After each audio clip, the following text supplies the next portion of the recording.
زیاتر مجارا شر نفبرا حماس و اسرائیل دا بحث کین کش روجا یکم و حتی امریکا جی کو روجا هشتم جهدی هدی در باز بی ولاتن اوروپی گلک ولاتان پشگیری دانه اسرائیل لیاش همی زیاتر و راستا و خو پشگیری دای حتی بچک جی هدی هولا که رنگه هدی پشگیری بدن اسرائیل امریکا بیه پیوندین اسرائیل و امریکا دیال دکتر حسین دیک شرازای کاروبارن امریکا القدسی وای که راستا خوب ریاسکای پید گل مدام دکتر افدامی آباش گلک سپاس کن گل مدانه دور ین یک دراف امریکا و اسرائیل پیوندین هر دو آلیان پشتیوی شری برفتی و خونا اسرائیل دی بتا جبجی کرن یانجی دی امریکا خودتوشی شرک مزم کر روجلاتا ناوراست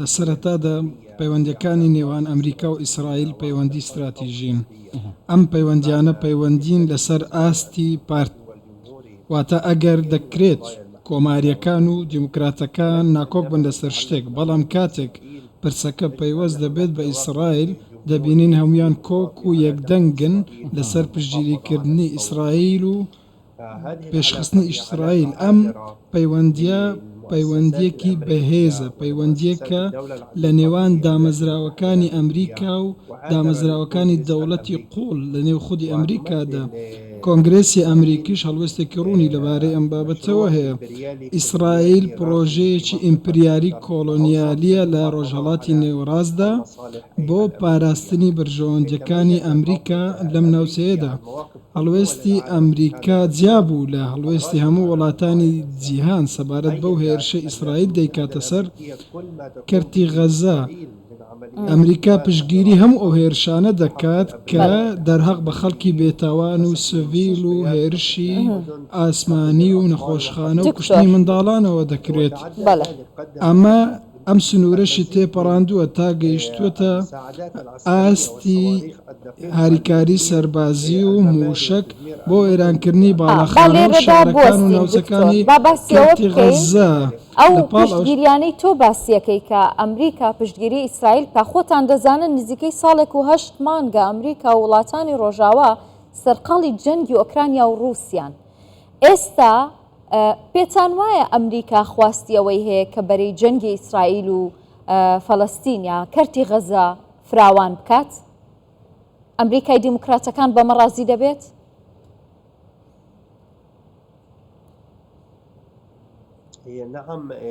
بەڵێ جەنگی رووسیا و ئۆکرانیا جەنگێکی درێژخایەنە جەنگێکە ماوەیەکی زیاتریشی دەوێت بەڵام ئەگەر لە ڕووی ڕەهەندە استراتیژیەکەوە قسە بکەین ئیسرائیل وەکو دەوڵەتێکی داگیرکەر کە نوێنەری پرۆژەی ئیمپریالیە لە نێوژەڵاتی نێوەڕاستدا گرنگترە بۆ ئەمریکا بۆ بەریتانیا و بۆ وڵاتانی یەکێتی ئەوروپاش ئیسرائیل بۆ ئەمانە لە ئۆکرانیا گرنگترە پشتگیری ئەمریکا و دیبلۆماسیەتی ئەمریکا لەم لایەنەوە دیبلۆماسیەتی قۆناغ بە قۆناغە پێشتر بەرنامەی بۆ دارێژراوە بۆ ئەوەی ئۆپەراسیۆنێکی مەیدانی بۆ چەند مانگێک بکەن و دواتر کۆتایی پێبێت پاش ئەمە ئەمریکا و پشتیوانەکانی بستنە سەر دۆزەکانی دیکە و بپڕژێنە سەر بابەتەکان دیکە بەڵام کە وەزیری بەرگری ئەمریکا دێتە ڕۆژهەڵاتی ناوەڕاست بۆ بەستنی هاوپەیمانەتیەک لە دژی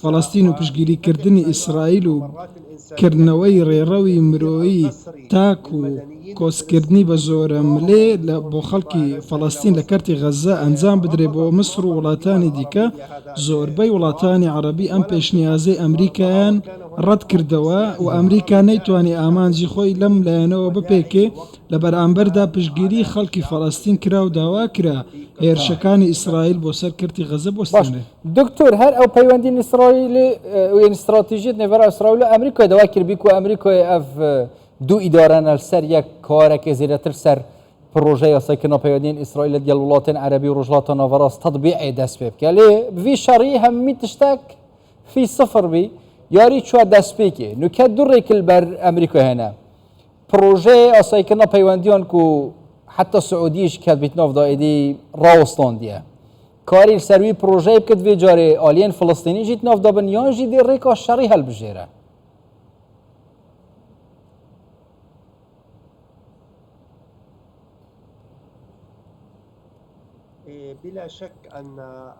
بێگومان بەرگری فەڵەستینی بەرگری لە خاک و مافی خۆی دەکات. گەمارۆیەکێ لە سەرکەرتی غەزە، گەمارۆ لەسەر خەڵکی فەڵەستین هەیە.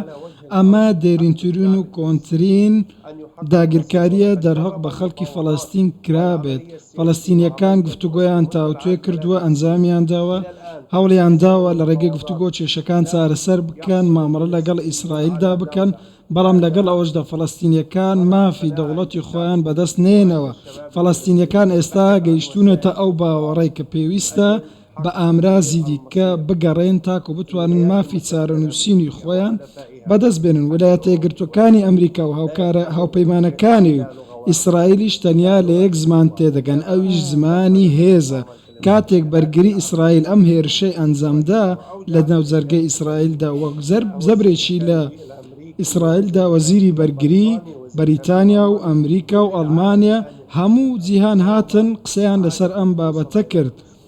بەرگری توانی پارسنگی دەسەڵاتی فەڵەستین بگەڕێنێتەوە بۆ سیاسەتی نێودەوڵەتی. گوتیان کە گەلێکەیە لە ژێر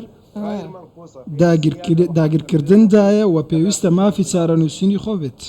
بەڵێ دکتۆر، جا ئەمە پرسیارێک دەهێنێوی شەوەیە کاتێک کە زوتنەوەی حەماس ڕۆژی شەممەی ڕابردوو هێرشەکانی بۆ سەر ئیسرائیل دەست پێ کرد، ینی پرسیارە گەورەکە ئەوە بوو لە سەرەتادا کە چی وای لە دەستگای هەواڵگری ئیسرائیل کردووە کە غافڵ بێ لەو هێرشە موشەکیەی بزوتنەوەی حەماس. بەڵام پرسیارەکە لێرەیە ئەوەیە کە ئایا ئێستا وڵاتانی دیکە، وڵاتانی ناوچەکە ویستیان هەیە کە ئەو دەوڵەتەی باز دەکرێت، دەوڵەتی فەڵەستین ئێستا بێتەکایەوە و دروست بکرێ، یاخود ویست هەیە بۆ ئەوەی کە ئیسرائیل و بەرەی ئیسرائیل لە سیستەمە ئەتۆمیەکەی ئێران بدەن. خۆتان دەزانن هەر لە سەرەتاوە ئیسرائیل ئێرانی تۆمەتبار کرد بە پڕچەکردنی بزوتنەوەی حەماس و گوتی کە لە پشتی هێرشەکانی حەماسەوەن.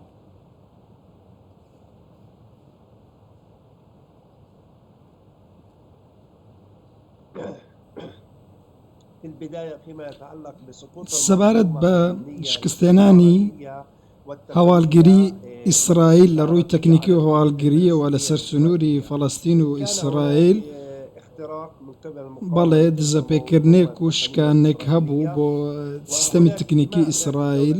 کۆدەنگێکیش لە نێو دەوڵەتی ئیسرائیلدا هەیە کە شکستێکی هەواڵگری هەیە، شکستێکی سەربازی و سیاسی هەیە لە نێو سیستەمی ئیسرائیلیدا. لە بەرامبەردا حەماس توانی هەموو ئەمانە تێک بشکێنێت و زەبری خۆی بووە شوێنێت لە نێو جەرگەی ئیسرائیلدا. سەبارەت بە حەماس و گەلی فەڵەستین، گەلی فەڵەستینی پێشوازی لە هەموو هەوڵێک دەکات لەسەر ئاستی نێودەوڵەتی هەرێمی و عەرەبی و ئیسلامی تاکو بتوانێت مافە نیشتیمانیەکانی خۆی بەدەست بێنێت، ئەو مافانەی کە هەرگیز دەستبەرداریان نابێت. گەلی فەڵەستین دەیەوێت لەم داگیرکاریە ڕزگاری بێت، مافی چارەخۆنووسینی هەبێت. زۆر وڵات هەن لە ڕووی داراییەوە پشگیری دەکەن، هەندێک لە ڕووی سیاسیەوە. دەشگوترێ هەندێک وڵاتیش هەیە پشگیری حەماس دەکەن لە ڕێچەکەوە وەکو ئێران، بەڵام وەکو گەلی فەڵەستینی ئەمە ماوەی چەند ساڵە داگیر کراوە، مافی خۆیەتی لەم داگیرکاریە ڕزگار بێت و دەوڵەتێکی سربەست و سربەخۆی هەبێت لەسەر خاکی خۆیدا.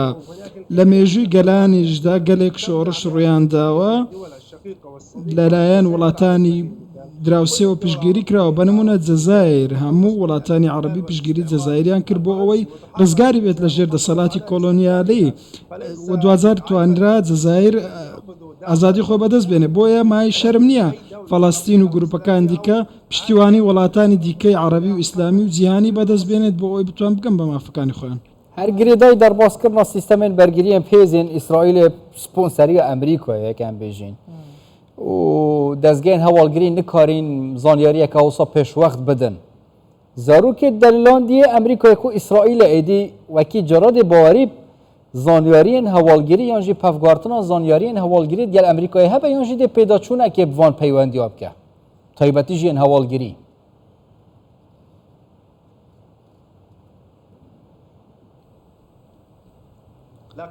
بەدڵنیاییەوە لێکۆڵینەوەکان سەبارەت بەم بابەتە لەلایەن ئەمریکا و ئیسرائیلەوە دەستی پێکردووە. ئیسرائیلەکان شکستی هێناوە دەستگای هەواڵگری ئەمریکا CIA بە هەمان شێوە هیچ زانیاریەکی سەبارەت بەم هێرشە نەبوو. راپۆرتەکان ئاماژە بەوە دەکەن کە ئەو کەسانی بەشداریان لەم هێرشە کردووە نزیکەی 1500 کەسن لە گروپەکانی حەماس. نەتەوەیەکگرتوەکان یاخود ئەمریکا و ئیسرائیل نەیانتوانیوە بزانن کە هێرشێکی لە ناکاو ڕوودەدات.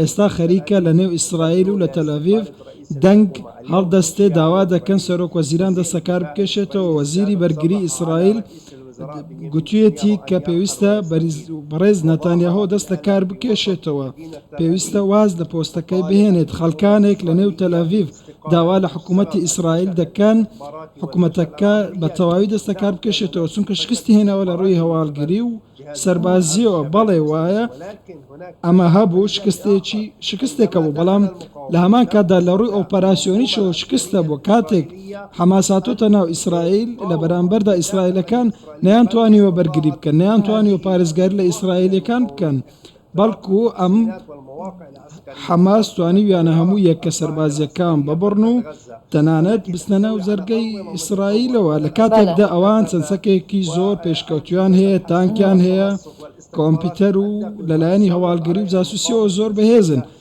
بەڵام حەماس دەستی بەسەر هەموو ئەمانە داگرتووە. ئەم بوومەلەرزە سەربازیە کە لەلایەن حەماسەوە ئەنجام درایە لە بەرامبەردا بوومەلەرزەیەکی سیاسی بەدوادادێت لە نێو ئیسرائیل. حکوومەتەکەی ئیسرائیل زوو بەیان درەنگ دەڕۆخێت، هەڵبژارنێکی نوێی ئەنجام دەدرێت، ئەم پرۆسەیە کۆتایی بە ژیانی ناتانیاهۆ دەهێنێت.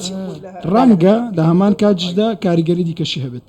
بەڵێ زۆر سپاس بۆ ڕوونکردنەوەکانت. دکتۆر حسێن دیک شارەزای کاروباری ئەمریکا لە قودسەوە لەگەڵمان بووی. زۆر سپاس.